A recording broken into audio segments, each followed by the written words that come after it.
Caroline Fairweather, when was it that you decided to become an actor? And is that the right term, right? Because it used to be actress, but I now think it's I would accept either one. It's okay. We're whatever good you with feel in your heart at the moment.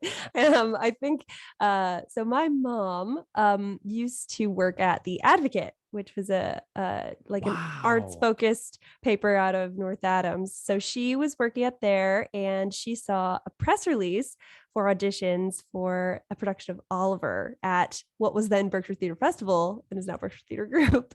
So she, wondered if it was something that I'd be interested in, brought me to an audition. And it's this like huge community show. They still do it every summer where, you have these like choruses of little kids, and each chorus gets like half of the shows. So they bring all the little kids in for their one number, like Food, Glorious Food at the beginning of the show. And then they go back into the little tent and sit there, and then they come up for bows, and it's really cute. So I did that when I was in, I think, the summer after fourth or fifth grade. And then I was at Crosby Elementary, and teaching artists from Berkshire Theatre Festival came and did like a booster club after school program for us there. And I did that theater one. And pretty much from that moment, I was like, I'm going to keep doing this. This is super fun. That's awesome. Yeah. And interesting. It came from sort of an after school Yep, program. exactly. I was just having this conversation with someone who does after school programs at Crosby, actually,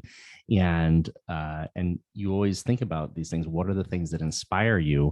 It's not going to be studying for the MCAS test. I'm sorry, but Right. it's these kinds of things, and so something struck a chord with you there. Right, exactly. Yeah, it was just so fun. I remember like it was one of the first moments, they had these little like breakout clubs and activities in elementary school. It's the first time in the school day or after the school day where you really get to follow your individualized interests. And so suddenly it wasn't about just like being in a math class and being in an English class. It was something that I was choosing for myself, which was really cool. And it was just so much fun.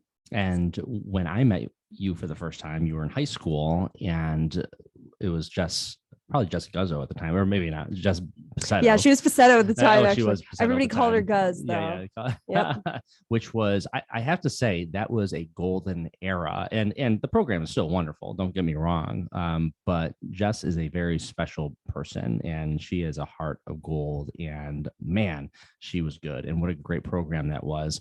I'm sure that didn't hurt your path. Yeah, it was nuts what we were able to do with Jess Passetto at Taconic.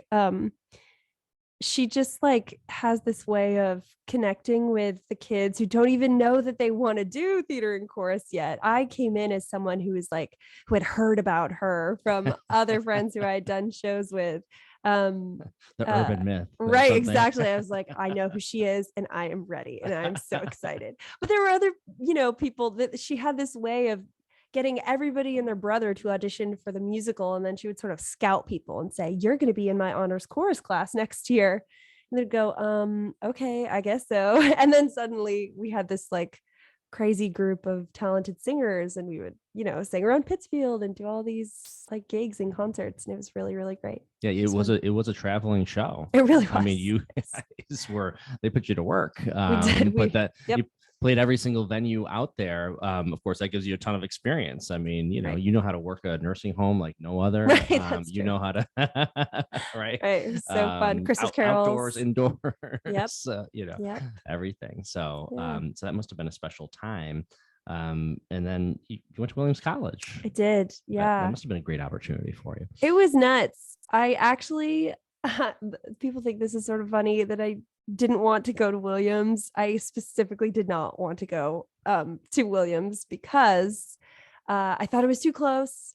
And when I was a kid, a little kid, my parents used to go to Desperados up in Williamstown, this awesome Tex-Mex restaurant in Williamstown. And we lived in Lanesboro at the time, so we would drive up Route 7 and past and through the campus to get to this restaurant. And so my mom like trained me to do this little like funny little kid routine where she would point out the window as we passed through the campus and say like, Caroline, what's that? And I was trained to say my college. And I don't know how I like remembered that, but I had this like deep like animosity by the time I was a kid. Little like, I don't want to. Right, exactly. I don't want to do what my mom says at all ever. And then one day, my senior fall at Taconic, I was like, okay, I just have to go up there and take a tour and sort of get it out of my system. That way I can tell everybody I gave it a good, honest try, but I'm not interested. And maybe even apply so I can Right. get accepted. Well, that I can say, right. Apply and get my in. safety school, Right. Williams. Exactly. Oh gosh. And so I drove up there and took this tour, and I was like, crap, I really like this school. So yeah, I was really lucky to have the opportunity to study theater there. It was great. And theater, but also like every other random thing under the sun that you could want to study, because that's good old liberal arts college for you. I took one class that was computer science, but it was called e-textiles. So it was like we did basic coding, but we also did embroidery. And so we made these like fabric, like plushies that like lit up when you like put your hand over it. It was so cool. So when you went there, of course, I mean, I guess it was also your mom maybe demystifying it in the sense that it was like, okay, you can do this. Because on the flip side of the idea of, I kind of resent the fact that maybe I'm being nudged along in this direction, there's also the idea that, you know what, I can do this. Right. So sometimes I think, when people come from maybe smaller areas, and I'm sure there's a lot of kids there from around New York City, right. and so on and so forth, it can be a little intimidating there, even though it's right in your backyard. Right. So you probably didn't have to worry about that, or it doesn't seem like you did. Yeah, it was very interesting, because I remember going for the tour, and I was just by myself because I had just like come from school, and I was like, well, I'm just going to drive up and take this tour. And I remember the other kids there being on these like marathon tours of like every NESCAC school ever. And they were going to see 4 schools tomorrow. And I was like, whoa, what is going on? And then also, once I was at Williams, their orientation program is called First Days. And so during First Days, you meet the kids in your dorm that you're going to be living with, which is completely randomized. You don't really get to pick your roommate or anything. They sort of curate these freshman dorms called entries. You have junior advisors that are sort of like RAs, but they're more meant to be, your guides, your like first year of college. And I remember everybody saying like, oh my gosh, this place is like in the middle of nowhere. And I was like, middle of nowhere? My whole life has been here. That's like crazy. What? And I understand now, of course, because there are tons of people from LA and from New York and from big cities who come. But at the time I was like, what are you talking about? Like the middle of nowhere. I've had so many experiences in this place. Like it was just a very funny way for me to think about. There's a lot happening in the middle of nowhere. It's true, but I had never even considered that, it's like part of one of the many, many times when you're like, oh, my experience is not everyone's experience. People experience the world so differently. So it's one of those moments. Yeah. And the high intensity there. And there's also a sense that I assume there are probably people at Williams College who may have said to you something along the lines of, where did you prep?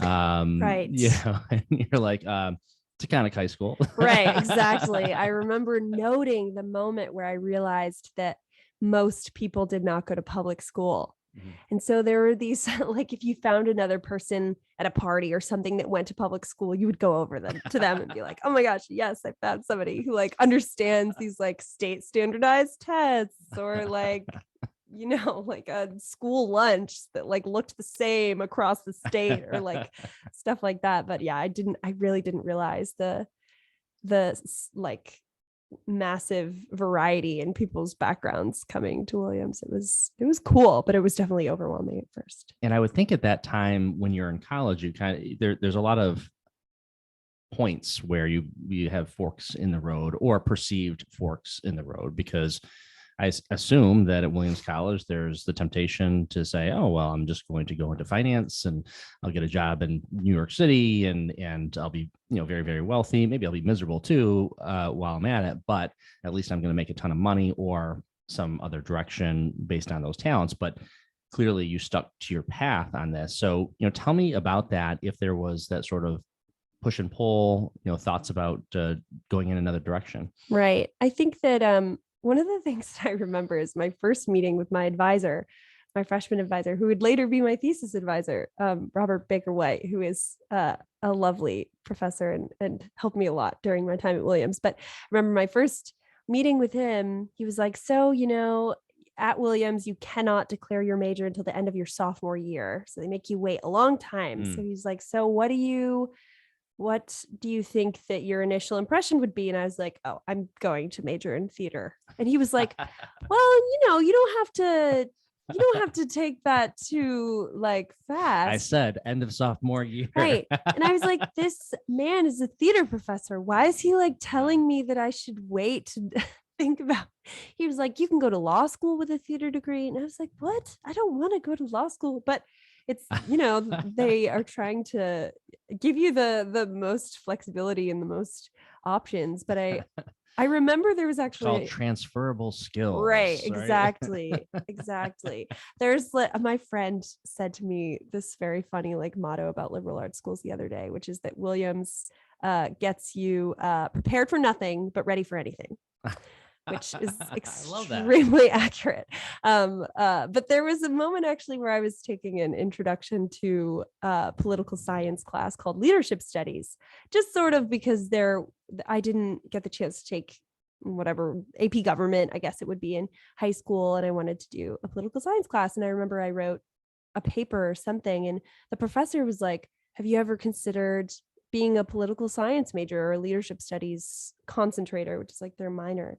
And I was like, I literally have never thought about that before, ever. So that was a moment where there wasn't really even a fork in the road, but it was like a professor went out of their way to communicate to a freshman, hey, this door is open to you. In addition to the other doors that you want to have open, you should, pursue doing this. And that's what really got me into taking more political science classes. And I was a concentrator, a minor in leadership studies, which is a subsect of the political science world. And I never would have done that if the professor hadn't gone out of his way to say hey, what have you thought about this at all? His name was Chip Chandler. He's also awesome. So there's an evolution there. So, yes, you're an actor, but one day you may run for office. How about that?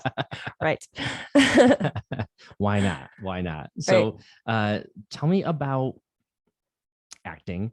Tell me about your process. And I guess when you go in to a performance, into an audition, and you're getting ready for that, what does that look like? Yeah. So I love to work on new plays. That's the most fun thing in the world to me. And by the time I got to Williams, I sort of had a fair amount of experience with new plays under my belt, which I didn't even realize at the time. This area is filled with so much incredible new theater that I didn't even realize that it was so special until I got to Williams and sort of was able to look back. So at Williams, I learned this physical training method called the Suzuki method of actor training, which is different than playing the violin musical Suzuki, which is funny. I mean, yeah, a lot of right. Suzuki people seems to be a dominant term for things. Right. There are a lot of people with the last name Suzuki in Japan. Yes. So there are a fair amount of Suzukis to go around. But they are different Suzukis. They are. This Suzuki, his name was Tadashi Suzuki, and he created this physical training method based on world movement, but based on the idea that as an actor, you need some sort of repetitive practice, just like a ballerina dances at a bar, or a pianist plays scales. Something that is really basic, that isn't about showing off anything, that's just about honing your craft, exercising your body and your imagination, and just doing it over and over and over for years and years until you develop this, body and mind and voice that's ready for performance. So I had a professor, Cameron Steele, who was Tadashi Suzuki's English translator and who translated his book. And he taught us the Suzuki method, which was a totally different way of going about preparing for any theatrical endeavor at all. It was very outside in, as opposed to, we hear a lot about method acting. This person's a method actor. Method acting is very much inside out. This is like, okay, your leg needs to be like right there. And if your leg is not right there, then the whole look of what you're doing is different.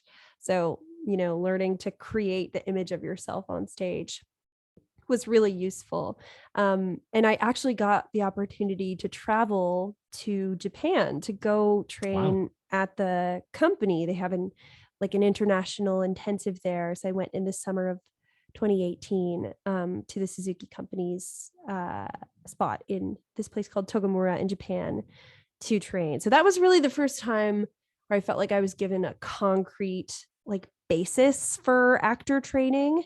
It wasn't just like, what do I think? I have to look like the character and feels or think like this character. There's no formula. There's no instruction. Right. It's very ephemeral. I mean, there's instruction, but there's no instruction manual. There's not, there's nothing set in stone that says, okay, here are the steps to be a professional actor in some way, shape, or form. That's really interesting. So in a lot of ways, when you're going through and you get into college and you're doing performances, there's got to be a little bit of piece that's like fake it till you make it, or for sure something. I mean, of course you're acting. Oh my gosh. Well, yes. Of course you're faking it till you make it. But to some extent, it's kind of like that must have made a big difference to get to that place where you had that concrete foundations. Right. I felt like I had tools, super concrete tools that I could use and apply. And in this class, we also worked on Shakespeare, which of course I'd had from Shakespeare and Company, their awesome fall festival and young company programs, education programs in high school.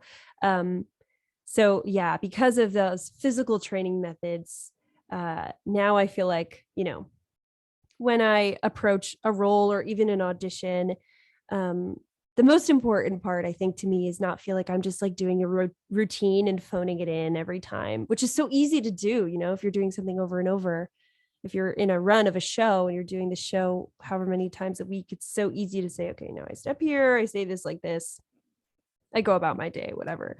But with these physical training methods, you're doing something specific and you might be doing a very similar thing every time you perform the piece, but there's inner life going on. There's always something different happening, which is really energizing and exhausting sometimes. And it's kind of like, I would think, the description of what is good music or what is jazz or what is great jazz. You know it when you hear it.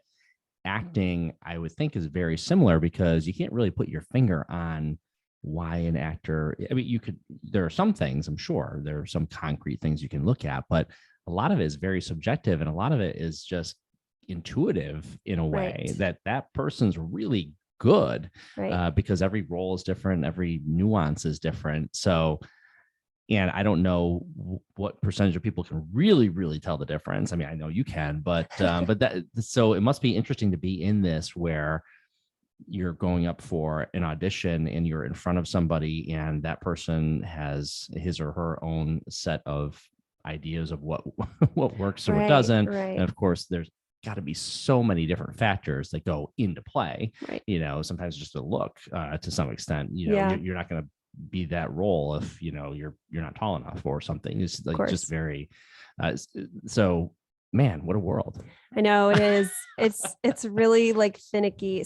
But what's sort of freeing is that, and I think this is something that I'm only beginning to realize, I'm speaking about all this stuff as if I have, decades of experience. I'm just barely at the beginning of starting, this crazy field. But something that I've begun to realize is all you can be when you walk into an audition room is yourself.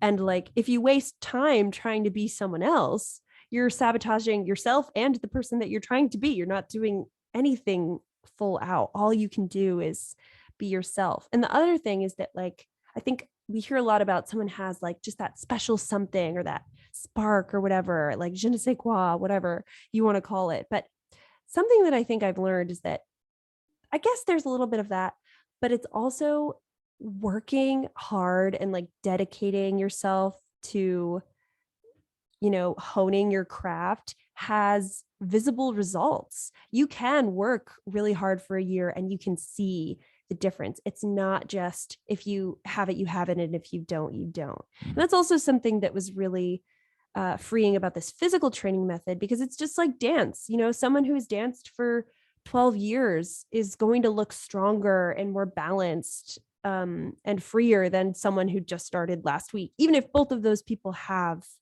a spark or that special something. So that's really freeing too. It's not just like, oh my gosh, if I'm not like booking Broadway right now, I'm doomed. It's like, it's definitely a journey. And people use these terms also, and I don't know what they really mean when people say method acting, and then they do things like this. I don't know. What the hell does that even mean? I don't know. I don't even know either. But like, I feel like people just kind of make it up when they see like a film actor be really good. They're like, oh, that's method acting. Yeah. What? Some of it is really like, I know, it's most just this sort of pretentious kind of like male actors being like kind of not nice on set.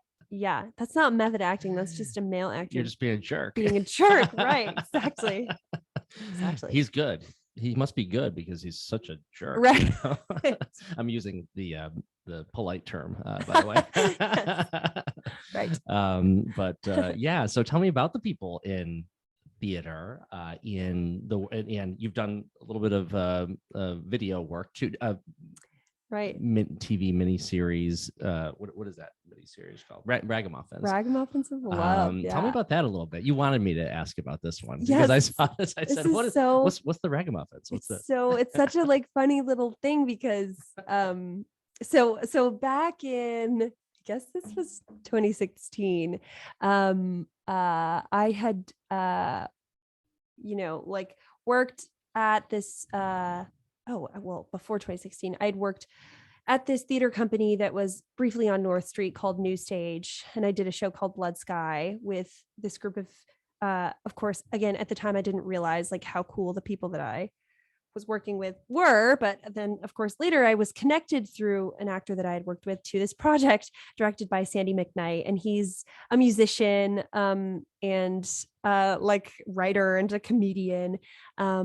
And he had written this pilot episode for this show called Ragamuffins of Love, which has had like a long like life of many different drafts and many different cuts of the pilot. So it was my very first time working on like any TV thing ever. So we filmed it in Pittsfield. I remember it was so funny because I had just gotten to Williams. It's my first month there, and freshmen aren't allowed to have cars on campus at all. They aren't. No, you could have a car. How the hell did you get around? I know. So it's not like you're in Philadelphia, right? Or exactly. New York City, or any place that there's even like say really taxis. Relying on the B bus to get around. That must have been an education. Yeah, it was. But so in this case, I had to go to Pittsfield to film this pilot. And so I had to go to the campus security office and like petition to be able to have my car on campus for a week and commute down. It was so funny. Like I bet I seemed so like me as a freshman being like, I need my car because I have a TV episode to film. They're probably like rolling their eyes. In the meantime, you're like, I'm from Pittsfield. Right, sure. I'm a local. Don't you know what that means? I'm from Pittsfield. Right, exactly. So they let me, and I remember every day they had to keep my car keys in their office. So I had to walk across campus to get my car keys, walk all the way back across campus to park my car or drive my car, and then the same thing on the way back. But it was so fun. The group of people that we filmed the pilot episode with were just like such a joy to work with. It's this funny little pilot about this guy who's like feeling really unsatisfied in his life and drops everything to go on the road and try to be a musician, and then runs into this group of ragtag artists who have been doing cover songs. And so they're looking for someone to write original music for them. And then they sort of click together, and it's the beginning of this long journey. And I played the hometown girlfriend who dumps the main character because he's not going to do anything with his life. So, and then did you at the end, do you try to get him back or anything like that? Is it like that? It was just the pilot, so it was like a little preview. Oh, okay. We didn't get that far. We didn't. Right. Maybe you can finish it. Right. Exactly. Well, I know he's still working on it. It's also so funny because I don't think I realized how long film and TV really take to like evolve and be fully produced. And even after you shoot, like the editing just takes, even longer. So I'm actually, that Bradley Cooper film. Yes. I'm gonna be an extra on that. All right. Yeah, Nice. Tanglewood next weekend. I mean, maybe it'll be just cut for the whole movie at the end anyway, but we'll see.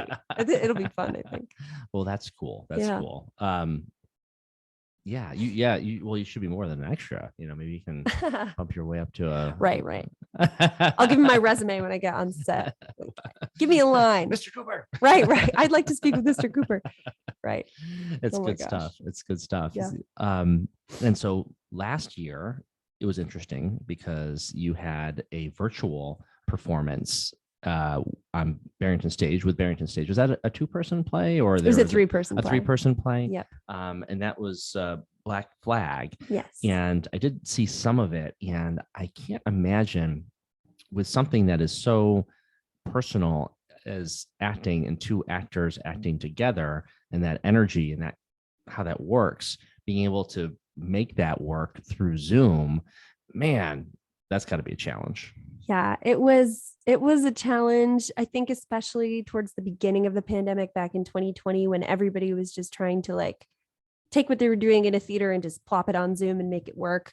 That was kind of, chaotic. I did a few readings of plays on Zoom towards the beginning of the pandemic, but everybody it was like a Zoom overload. Everybody was having Zoom fatigue. So when the opportunity arose to do this Barrington Stage reading, I read the script for the play. It's this gorgeous short play by Idris Goodwin, who has created these series of plays that are meant to be free, no licensing needed, because he wanted educational institutions to do them. So high schools and places like that.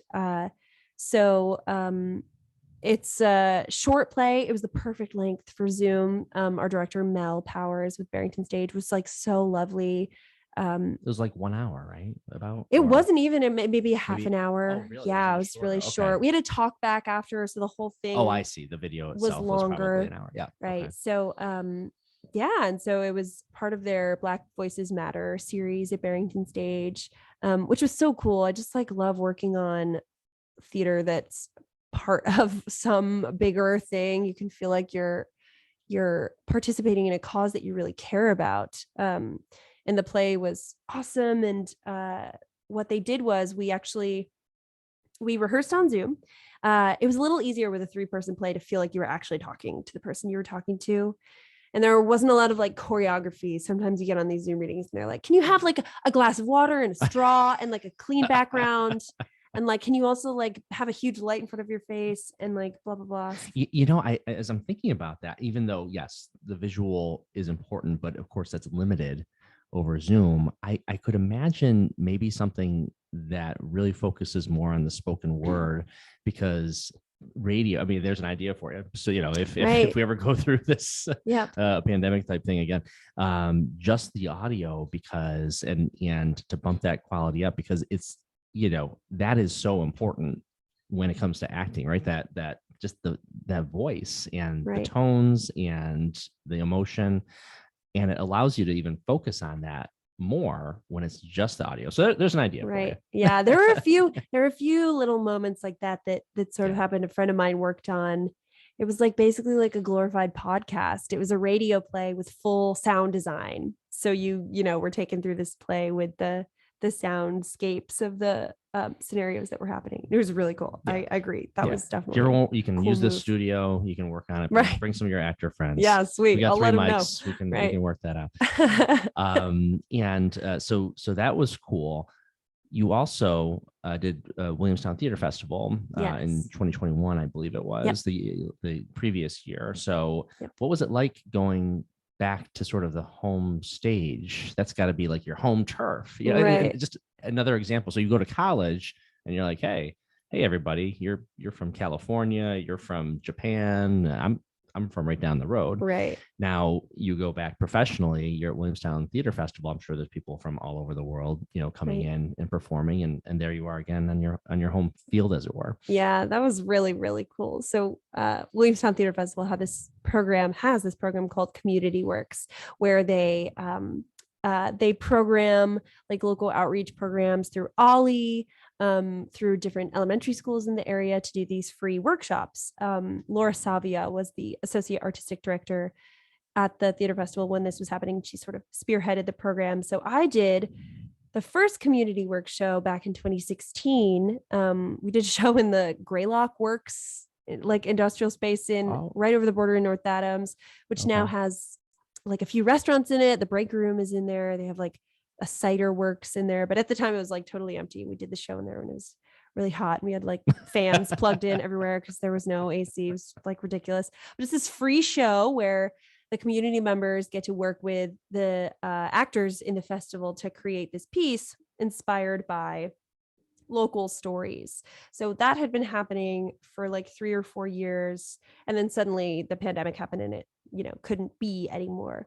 And then this company called the Forest of Arden was commissioned by Williamstown Theatre Festival to come and do this show there. They had done a similar type of outdoor theatrical experience in the summer of 2020.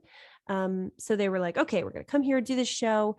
And the festival was like, hey, community works actors, there are spots for you to be cast in this big show. We want you to come and audition and be in this big show. So I auditioned through the community works program, actually. So Alienation was an outdoor theatrical experience that you could experience through walking or by car. It was insane. So there were basically 2 full shows going on simultaneously. They had different act 1s, and then everybody was in the same place for act 2, and then they split off again for act 3. Okay. Yeah. Have you ever heard of the theatrical production Sleep No More in New York City? So it's this, adaptation of Macbeth where audience members are separated from each other and sort of each experience their own path and then come back together and go apart again, blah, blah, blah. So in that vein, we had like a rotating carousel of scenes, and audience members were grouped and they sort of walked this path around campus. For us, that meant I had my scene that I did, and I did it 10 times every day for 10 different audience members. So then, when your group was done, you got the scenes in a unique order. No other group had seen the scenes as you had seen them in that order. So it was absolutely nuts. It was so cool. And it was sort of like coming back, but because of COVID, it was like, I remember this very ironic moment where us community works folks were not living on campus like the festival people. And so we couldn't go into any of the campus buildings. I was like, I went to school here and you're telling me I can't go into the buildings? Like, it's so weird. It was crazy. But it worked out like so incredibly well. It was a really great project. And I actually joined the Forest of Arden company, which is really, really cool. It's this incredible group of artists directed by Michael Arden, who has directed a few Broadway shows in the past few years. He's just a great artist, a great director.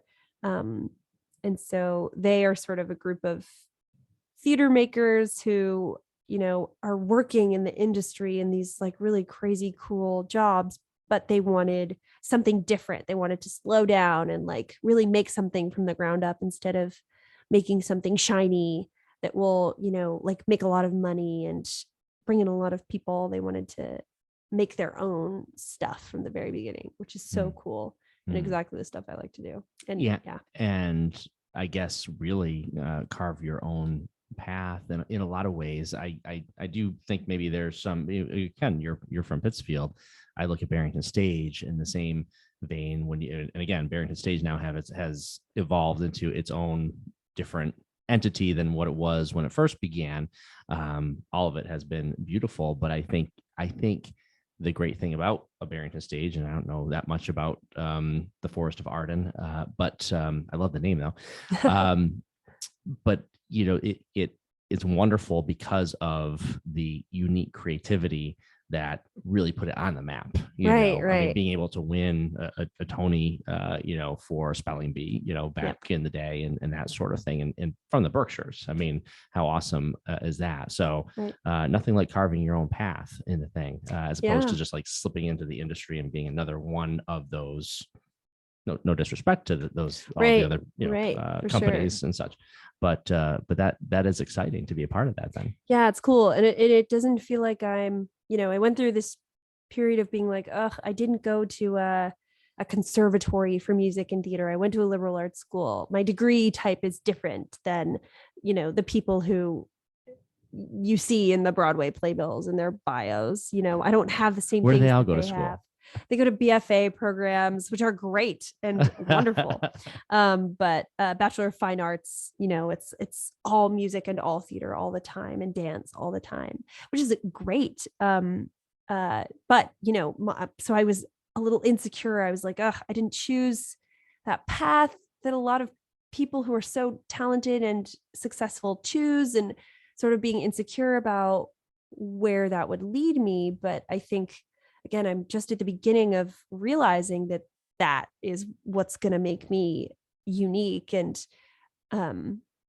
it's, like part of my personality and who I am. Teachers say a lot, you have to you can't just be an actor. You have to live your life and do things and be yourself. And that will inform the type of work that you do. Right. Because I feel like, when you're talking about Suzuki or method acting or whatever, it's like, when do you turn it on and when do you turn it off? And sometimes, when you're really immersed in what you do in life, sometimes there's just a mix, and Right. you're going through life and picking up things and being able to just get quiet and live your life. But at the same time, that's all informing you.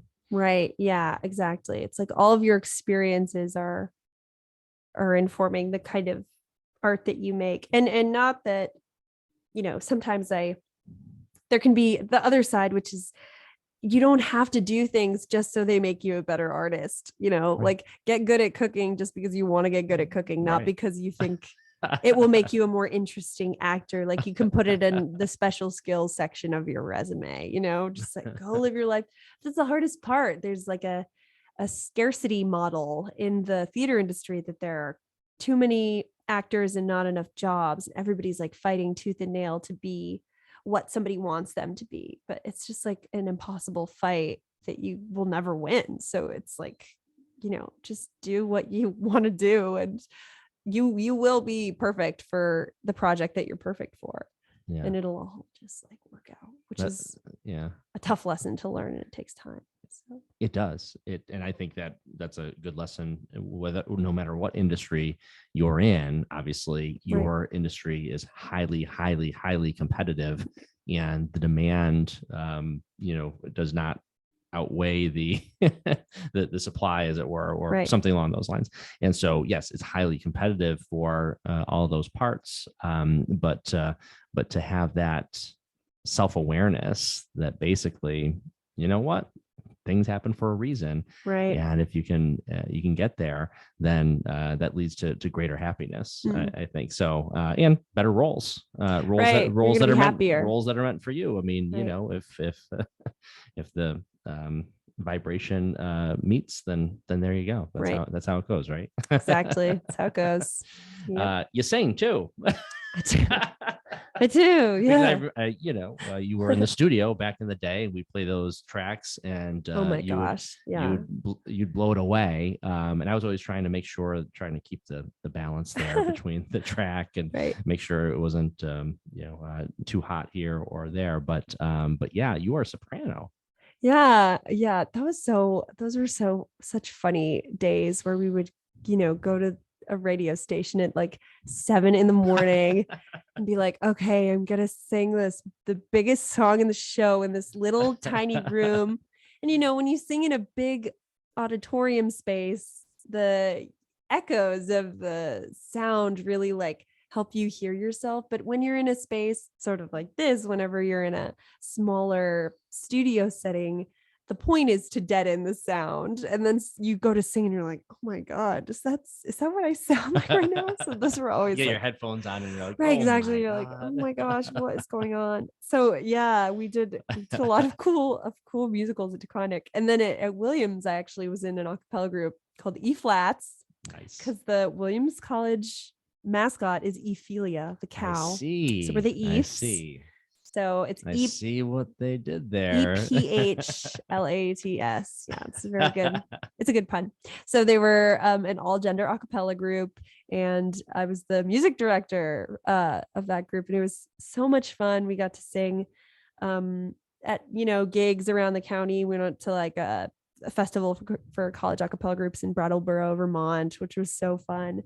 So yeah, a lot of music happening too, which was always great. And of course, Jess again back at Taconic was the start of it all. And you were singing with some orchestras at some point in college, I believe. Also, Yeah. I think I saw some videos there. Yeah. Of you doing that. Yeah, there was this student. His name is Leonard Bopp. He's a great conductor and composer now. He's in grad school for conducting, or actually maybe just finishing grad school for conducting. But he wanted to do for his senior year this huge opera called La Clemenza di Tito, and it's a Mozart opera. And so he got the chamber orchestra to do this huge piece and had us singers. Where'd the orchestra come from? Williams College students. Oh, they have their own. Okay, yeah, gotcha. Okay. yeah. There's crazy musical talent. I bet. Yeah, like the instrumentalists are just like so incredible.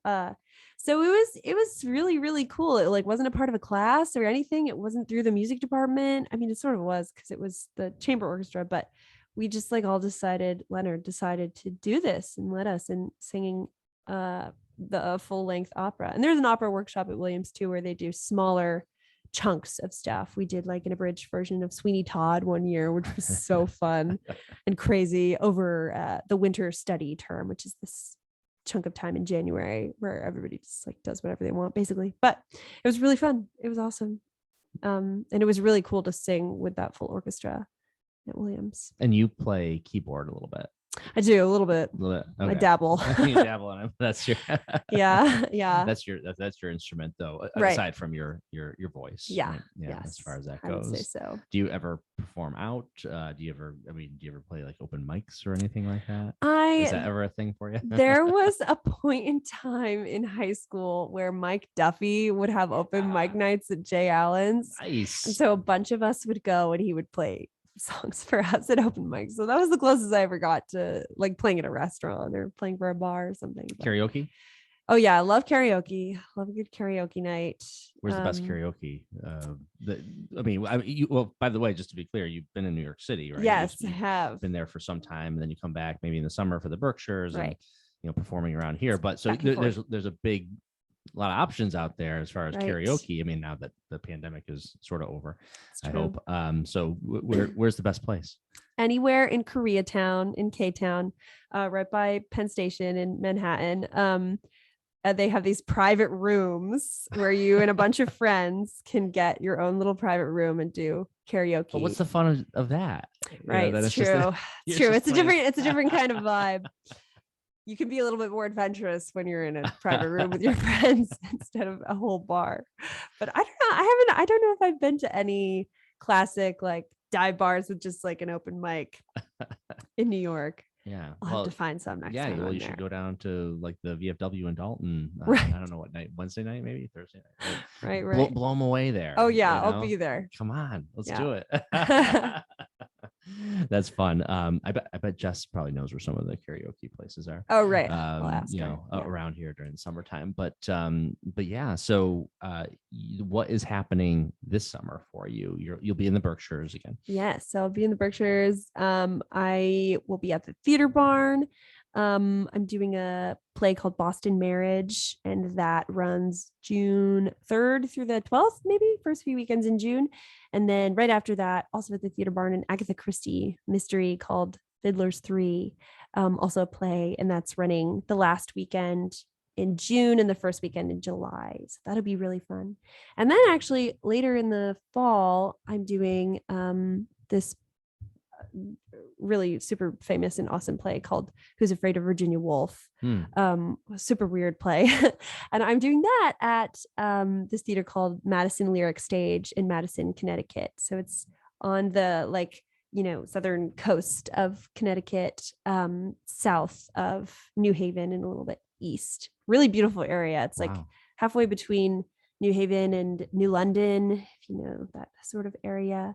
So a little bit of a hike from here, 2 hours ish, but that'll be really, really Is fun. it only 2 hours? I thought it sounds further than that, but wherever you need to go, Right. We'll get like a party bus from Pittsfield or something.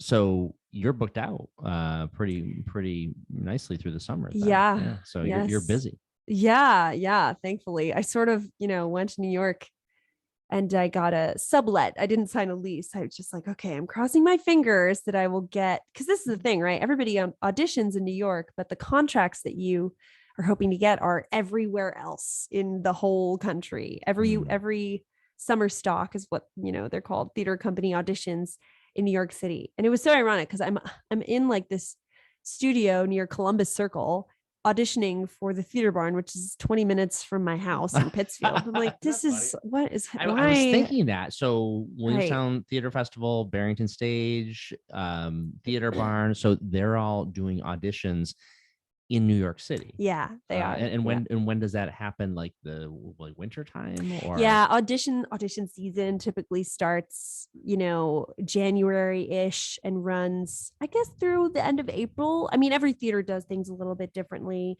And whether they're a union theater or a non-union theater, there are all sorts of, rules and regulations about how that works. But usually the theaters will also have local calls too, so they'll audition in New York and they'll audition up here.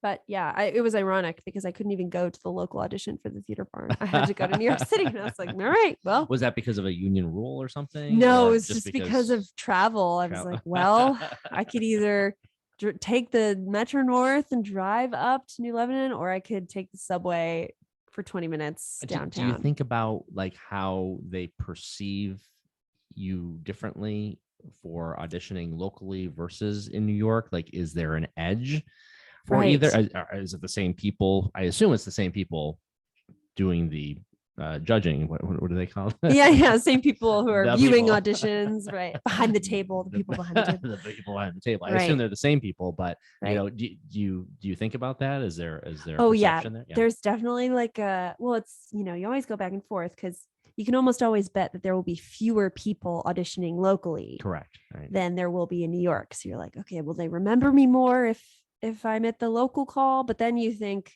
well, are they only really considering people in New York because they think that since you're in New York, you're working more professionally than if you were auditioning locally? Because how many other shows are you auditioning for if you're auditioning in the Berkshires? I mean, there's a ton of theater, but not necessarily year round. Right. So I was like, okay, it's always sort of a game.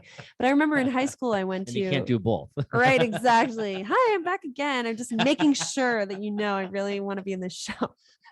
Oh my gosh. Just hammering it home. Right, exactly. I was so the artistic director of the Theater Barn, his name is Alan Phelps, and he has this food truck. He sells grilled cheese, and it's awesome. It's so good. So I met him working at this venue in West Oakbridge called the Foundry. They're this awesome venue that does like music theater and dance. And so they had a food truck. And so I've worked with them before and was going to help out. And I was like, where do you need me? And they're like, can you be a runner with Alan for the food truck? So I met him. And like, then he was like, yeah, I work at the Theater Barn. And I was like, oh, that's cool. He was like, I'm the artistic director. And I was like, oh my gosh. And you run a food truck. Right. I was like, okay, great. So then at the audition in New York, there's like a billion people in the studio, and I'm like trying desperately to make an impression. So I see Alan, and I'm like, Alan, I helped you with grilled cheese in West Stockbridge last year. I don't know if you remember me. I was like, this man must think I'm absolutely nuts, which I think I am, but yeah. So local auditions. He did. He did. I think he looked a little confused at first because he was like, what? My brain is not in the grilled cheese or the Berkshire space. Has this ever happened to you? Have you been in? It's happened to me in like Boston, and you're out there, and then you see someone from like Shakespeare and Company, right? And they're coming out of the hotel and they're doing something, and you're like, hey. And they're like, hey, it's like, you're totally out of context. Right. They're baffled, and they're like, and same thing on my end too. So has that ever happened to you? Oh yeah. Yes. I mean, I knew I would be seeing Alan at these auditions. So it was sort of like, I know that it would be useful to remind you of the grilled cheese. You're going to be really confused, but I know exactly what I'm doing. But it's funny. I met someone who I had done a show at Ghostlit Rep with. Ghostlit Rep is this little theater that we did in South Agramont out of the barn down there. We did Spring Awakening down there, and then a few shows at St. James Place in Great Barrington. And so Alex is their name. So I saw them at this audition, and it was just like we had to do like a double take because we're wearing masks too, and we're like, right. oh my gosh. And then I was like, well, of course it makes sense, I guess, for both of us to be at this audition for this, like summer theater company. We're both like actors, and we both did a show together in the Berkshires in the summer, but it was just so crazy. It was like, your brain can't really, out of the context of when you normally see that person, it's just like insane to see them in a different place. So yeah. So tell me about the business end of things on that. I don't know when you officially become a professional actor, if that happens after college, or I don't think it's like NCAA rules or something for basketball. Like you can't sign a contract until I don't know how that works, but tell me about your journey and what does that look like to be a part of this? Are you part of a union, or how does that work? Right. So people, I don't really know what you would technically define as like working professionally. I don't even know. I assume it doesn't matter. I think I'm doing that. Right. Yeah. But there is an actors union. It's called Equity. And once you join the union, you're guaranteed a minimum pay rate. There are types of contracts that you sign. You're, guaranteed certain like housing conditions when you're working at a theater company. And once you join Equity, you can only do Equity shows. You can't work on non-union shows. If you're non-union, you can work on Equity shows. I see. So I'm non-union. Equity, the name of the union, had a pretty prohibitive process for joining the union. So there were these programs that offered you equity points that basically said, you need this many points to join the union. And our program offers you 10 points. The problem was that these programs were summer programs that cost, $2,000, $3,000. Yeah. So what starts happening is the college kids who can afford to pay $2,000, $3,000 for these programs that are nicknamed pay to play programs get the equity points, and they're the ones who join the union. So it was a tough process. It was like, you either gotta, you don't have to say nickname. It just is. Right. It's just a fact, pay to play. Yep. Well, so yeah. So the union has changed their sort of rules. And if you have worked professionally with any theater, you can join the union. So I guess I'm eligible, but it's sort of tricky because once you join, you can't do non-union shows. So you got to make darn sure that you're going to be able to compete with the other union actors who are professional actors for those contracts. So it's like generally considered wise for younger actors to just, like do their non-union thing for a bit. And when they're super sure they get a union contract, that's when you go to the union. Gotcha. It's a very complicated mess. So each production that you do, then you just sort of negotiate for each one. There's typically they'll advertise what the weekly rate is. Usually housing is provided, which is great and huge too. So that's the case for the theater barn. So I'm going to live in New Lebanon that's good. Well, June. We benefit from that immensely in Pittsfield because Barrington Stage has to, house people, and that really is a bolster to the local economy, right? Because most of those actors are living in Pittsfield. I don't know how many are outside of Pittsfield, predominantly in Pittsfield, and that's huge. So it's not just the fact that people come to the shows and they buy tickets and they go out to dinner. You got people living all summer, over time, over productions, and there's turnover, of course. But that's a really great thing for the economy. Yeah, it's so true. But oh my gosh, taxes are a nightmare, an absolute nightmare. Because think about it, if you're like working for a company, you have one source of income for your entire year, whereas when you're an actor, every show that you do is maybe like a month and a half. It can be longer, of course. You could go on a tour and be one place for the whole year, but sometimes you're working like 10 shows a year with 10 different Yeah. W-2s. You're a small and business, basically. You are And indeed. you have all these vendors. Good old Schedule C form when you do your taxes. It's like ridiculous. Yeah. Hope you have a good accountant. Oh yeah. As far as that goes. Yeah. Yep. But yeah, that's living the dream, baby. Right. Yeah. I had a professor who's a set designer who said that he knows people who are also set designers and who work in theater. It's a very similar thing. And the rate at which they get audited is higher. So if you're a theater person, it's known that because you have all of these crazy tax things going on, that it's a little more likely that you'll be audited. So right. Have all your ducks in a row. And I'm sure all theater people, they just really are very organized all the right. time. Oh yeah. Really organized. Love doing finances. Taxes and paperwork. Right. We're known for that. Exactly. Why would they pick on poor theater people? I know. Leave us theater folks alone. Right. Oh my gosh. I don't know. I mean, obviously it's a lot of times on this podcast, we talk about following your heart and following your dreams and following your true passion. When you go in this direction, it's probably not necessary. Although in your case, I'm sure your parents were supportive, for sure. But definitely it's a little bit more challenging to go this path than it is to say, go to law school and be a lawyer, right? Right. Or go be an engineer. So, what has that been like as far as your quality of life and who you are? I'm sure it's not always easy.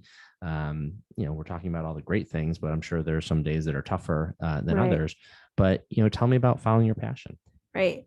Yeah. It's, sometimes it's tough because like there are, I have other temp jobs that, you do to sort of keep yourself afloat.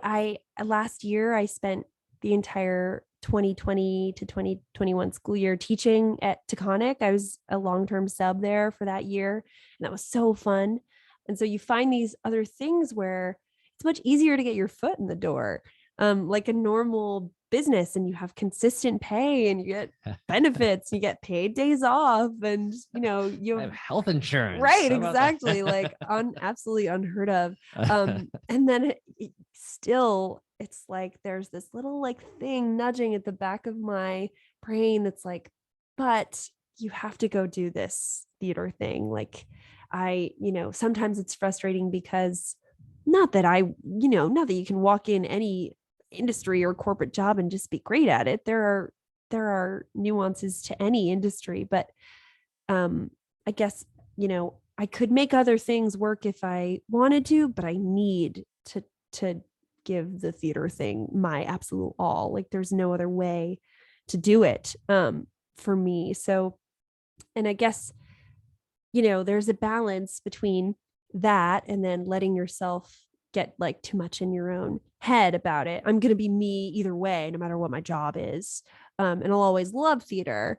But right now I'm really motivated to go and do it no matter what happens. And another part of it is really also financial flexibility. There's a reason that theater sometimes is considered to be a rich kid's game. You have the financial safety net. You can go to New York and not book any jobs for 4 months. And if you have the finances to support yourself, then you'll be fine and you can keep trying. But if you don't, and you have to leave New York because you can't afford it or something, like think of all the like crazy talent that the world has lost out on because, it's just not an equal playing field. So something that I'm also really grateful for is this scholarship money that Williams gives out to graduating folks. It's like totally changed my, like post-grad life. And I wouldn't have been able to do what I've done without that. So, getting that support from a big institution like Williams that wants everybody to go and follow exactly what their dreams are was like a total game changer. And really then it's just like, you sort of have to have your eyes up into the future and looking forward for what you want to do next. But I think it's also like, if you are always looking up, you're missing what you're doing at the time. If you're always doing a show to get to the next best show, then like where'd the first show go? You just like missed it and it flew right by. Right. So that's also been sort of nice to relinquish control. Like all I can do is have the best time of my life with what I have right now. And if I can just do that, then the next thing will come in the way that it will come, and then I'll do it all over again. Yeah. What else is there but now? Right. Exactly. Not to get Living too in the philosophical, moment. but like, Right. but what I mean, that there is no really past or future. It's just we're only living in now. So so enjoy all that. I look at it, and you look at someone like Elizabeth Banks, who of course for her it had film is the direction that she headed, obviously, as far as that goes. But you talk about the rich person's game. She didn't come from a wealthy family. I mean, they're a wonderful family. We all know the family, but it has to be maybe a little bit of inspiration that, hey, it can be done. It can be done. That you can make it, as far as that goes. A kid from Pittsfield, doing that. But it seems to me that you love the live theater. It seems like that there's a certain energy there that that draws you in. Yeah, for sure. And I would love, like the world of film is like this really cool world that is very similar in some ways to theater, but so different in other ways. And I've only just begun to like explore that world, but it's kind of cool because it's something that I really don't know anything about, but I have these transferable skills. So exploring film would be like so fun, and something that I look forward to doing more. But yeah, I definitely think right now my affinity lies a little bit more with live theater. Yeah. And I see, well, I don't know if you ever went to school with Chelsea Lesage. But it seems like she does more film as well. She does a lot of film and modeling stuff and all that stuff. But she's in New York City, and she's been there for a while. But so there's been a lot of people from that program who are making a go at it, it seems. Because the inspiration, of course, your inspiration started before Jess Passetto, but man, there's a lot of talent that came from Taconic High School. Yeah, it is cool. And like in New York, there's like a little community of Berkshire kids. Like there's a little population of us there, and it's cool. And I can see people from the Berkshires, and we're like doing our thing. Doing your thing. Really cool. Doing your thing. Yeah. Did we miss anything at all? I don't think so. I don't think we did. I don't know if I've ever listened to my own voice as much at one time. Hey, that's what I'm here for. That's what I'm here for. Right. So Caroline Fairweather, a great pleasure seeing you again. Yes. It's been a while. I think maybe you just come one time on the Facebook live show, but it's good to catch up with you at least every few years or so. Yes, great to catch up. So I wish you the very best. And again, it's going to be Theater Barn. So that's starting in June, right? Yep. Theater Barn in June. Yep. Boston Marriage and Fiddler's 3 are the plays. Good stuff. Well, we'll see you this summer. Yeah. Thanks for having me. Thank you.